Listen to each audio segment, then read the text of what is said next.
drill for building upper body and core integration. The challenge is that a lot of people are either able to rapid fire a ton off or they struggle to get them, period. So we're gonna go over a few variations. Number one is if you're struggling to get a clean push-up, or you tend to do them from your knees and you want to try a different modification that really gets that core integrated and allows you to pattern that sort of elbow towards side pattern.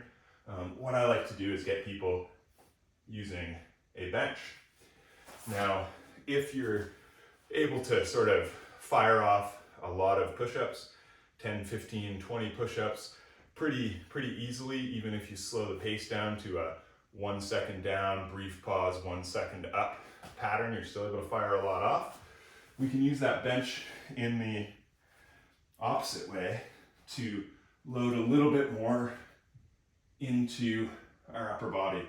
So by elevating our feet, we're just forcing more load down onto our upper body. With regard to form, we want to be leading with our chest, not with our belly.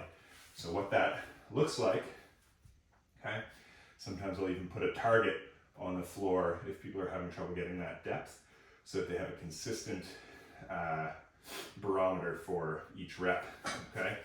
And so leading with your chest looks like this, whereas leading with your belly looks like that, okay? And so we want to make sure that we're keeping our core locked in, leading with our chest. We're trying to bring our chest to the line between our thumbs, and if we'd like to throw a target down so that we're modifying the depth, maybe that's because you've got a little bit of discomfort in front of the shoulder.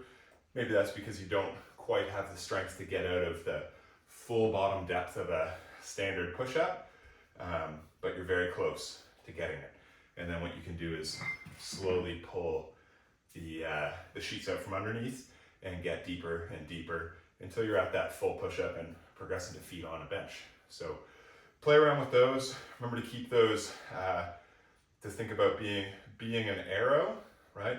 So an arrow as opposed to a cross when you're doing your push-ups. You want to think about bringing your elbows a little bit more down towards the line of the body, but not necessarily a tricep push-up, right? Just kind of out on that 45 degrees away from the plane of the body.